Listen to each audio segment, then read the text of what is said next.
அனைவருக்கும் வணக்கம். அவையின் ஆத்திச்சூடி. போர் தொழில் செய்யாதே அப்படின்னா என்ன?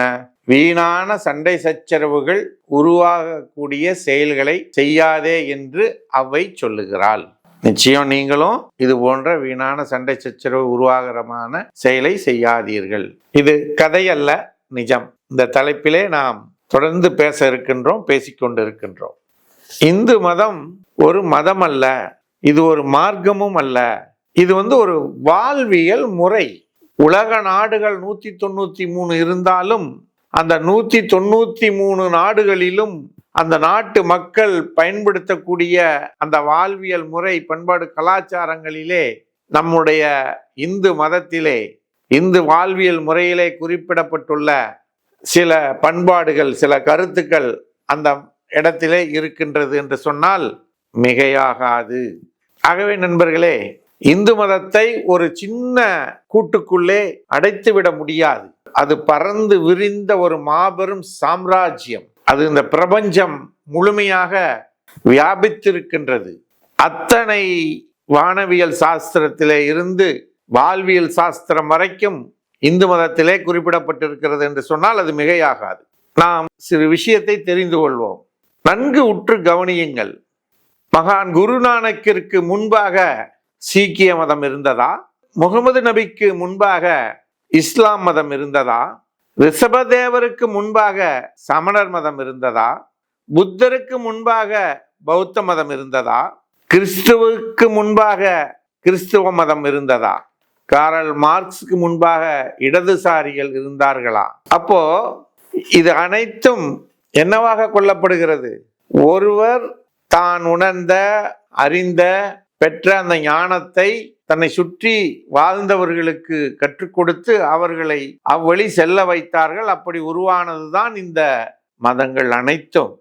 ஆனால் நண்பர்களே, நன்கு தெளிவாக தெரிந்து கொள்ளுங்கள், புரிந்து கொள்ளுங்கள், அறிந்து கொள்ளுங்கள். இந்து மதம், அதாவது இந்து வாழ்வியல் முறை ஒருவருடைய ஞானத்தால் உருவானது அல்ல. கிருஷ்ணருக்கு முன்பாக ராமர் வாழ்ந்து காட்டினார். ராமருக்கு முன்பாக ஜமதக்கினி முனிவர் வாழ்ந்து காட்டினார். ஜமதக்கினி முனிவருக்கு முன்பாக அத்ரி மாமுனி வாழ்ந்து காட்டினார்.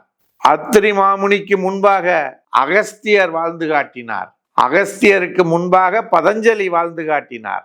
பதஞ்சலிக்கு முன்பாக கணதர் வாழ்ந்து காட்டினார். கணதருக்கு முன்பாக யாக்கியவல்கியர் வாழ்ந்து காட்டினார். இவர்கள் அத்தனை பேருக்கும் முன்பாக உருவான வேதங்களை எடுத்து வேதங்களில் கூறப்பட்டுள்ள அத்தனை சத்தியங்களையும் வாழ்வியல் முறைகளையும் வாழ்ந்த சனாதனவாதிகளாக இவர்கள் வாழ்ந்து காட்டினார்கள். அந்த அடிப்படையிலே இந்து மதம், இந்து வாழ்வியல் முறை இன்றைக்கு எத்தனையோ போராட்டங்கள், அழிவுகள், சிதைவுகள், ஆக்கிரமிப்புகள் அனைத்தும் தாங்கி ஆலமரமாக பல விழுதுகளை ஊன்றி திடமாக நின்று கொண்டிருக்கிறது. அதற்கு காரணம் யாரோ ஒருவரால் உருவாக்கப்பட்டது அல்ல. இது பல ஆயிரக்கணக்கான, லட்சக்கணக்கான, கோடான கோடி தேவர்களாலும், முனிவர்களாலும், ரிஷிகளாலும், ஞானிகளாலும், சன்னியாசிகளாலும், சமயவாதிகளாலும், இறை சக்திகளாலும் உருவாக்கப்பட்டு இந்த மக்களுக்காக கொடுக்கப்பட்டது என்றால் அது மிகையாகாது. ஆகவே இந்த இந்து மதத்திலே பிறந்ததற்காக பெருமை கொள்கின்றோம். இந்த இந்து தேசத்திலே, இந்திய தேசத்திலே பிறந்ததற்காக பெருமை கொள்கின்றோம்.